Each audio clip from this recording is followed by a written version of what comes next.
everybody. Coach Neil here, Nick the Tooth, and I'm actually going to teach you a move that I learned from Nick the Tooth.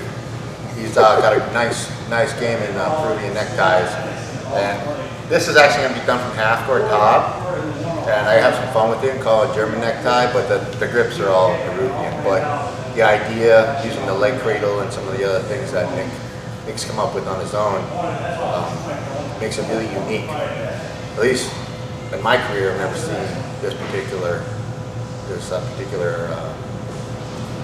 setup for it. So credit piece to Nick the Tooth. Okay, so if I do it wrong, hopefully he'll just correct me for everyone to see. Okay, I love it. It's right up my alley. So hopefully you guys will dig it. I love half guard, especially for MMA. It's just if you learn how to control the bottom leg, it's awesome striking position. Half guard can be advanced for the guy on the bottom, but the guy's really good at playing top and learning. Like when I used to train the Natch, Brandon Couture, he was awesome at controlling the bottom leg and beating guys up. And I was lucky enough to kind of gather that as I was coaching them. So I like this position a lot. I like being leg lace for leg locks. I like everything about this position. Okay, especially for land punching. Okay, so what we're going to do here, my theory in MMA is pretty clear. If I'm on top, if I have the underhook and I'm in on him, there's not a lot of chokes I'm going to go for. If he's chin up and he's flat on his back, I'm going to try to beat him up. If he's trying to come up at me and he's under and hooking me, I have to grapple him. I have to engage. In other words, he's going to want to scramble. So that's usually a good time to turn on offense, because if I just try to punch him, he's going to get up. So what I like to do here is, whether or not I'm in control on top or I'm floating trying to punch, Nick does something correct. He looks for his underhook to get up. It's very common in half guard. So when he gets here, what happens here, I might do some, I've taught this before in one of my videos, where I reach back and I grab the bottom leg and I lift it. At this point, I whizzer him forward, but I control that bottom leg with my hand so he can't pull it out. Now from here, when you get guys down a low shoulder or they're banged up here, they're going to start realizing this underhook they have is useless. So they limp out, and that's when I catch it. See how I'll catch it here, if I have to, or get him on the bicep. It just depends how long he is and if he's sweating.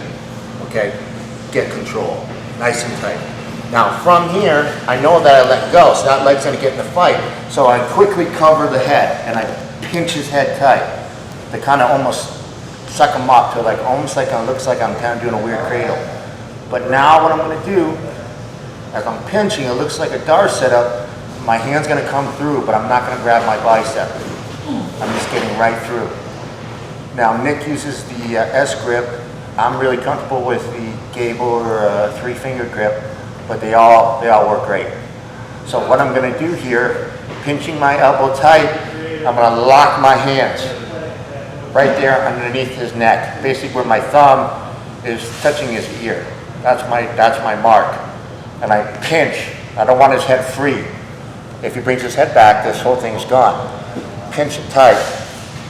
Now, I'm going to quickly lean forward, and I'm going to bring my head to the mat as I swing my leg over his head. So from here, I pinch, I swing over, and I post on my head.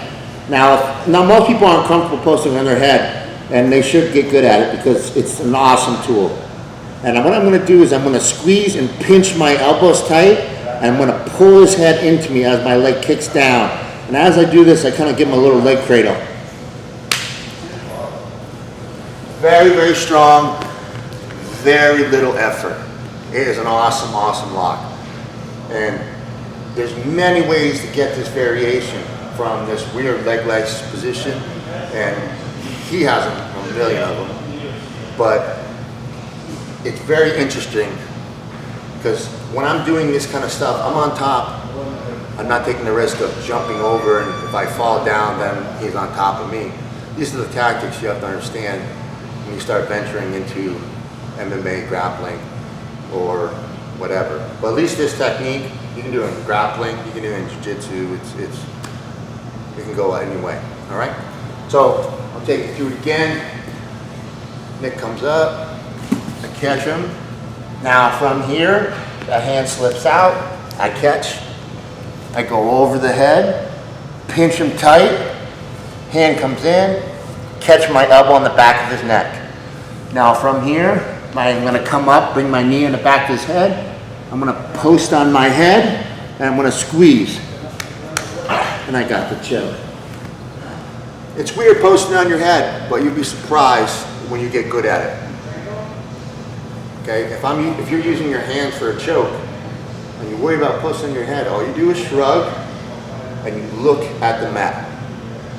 Okay, you look where you're going, don't post on your head at an angle and get yourself hurt. You literally you do this. It's almost like a trust fall with yourself. You shrug, there it is.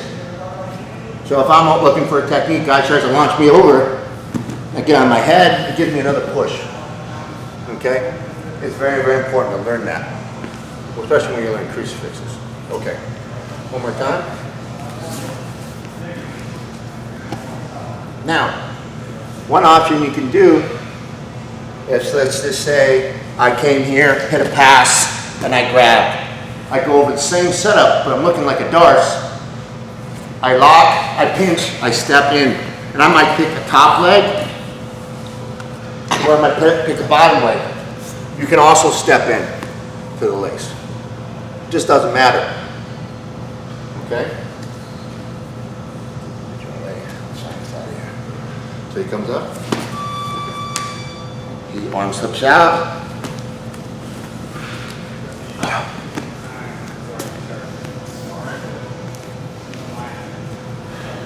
Very great submission, courtesy of the tooth. Okay? Definitely try it and get a feel for it. If you're a hand and arm guy, you're gonna love it. Okay? All right, thanks a lot, Nick. 2 ways, training partner and teaching it to me. And everybody go home, try that out. And if you have any questions, write me or the tooth on Facebook or any other way you know how to get hold of us. All right, take care.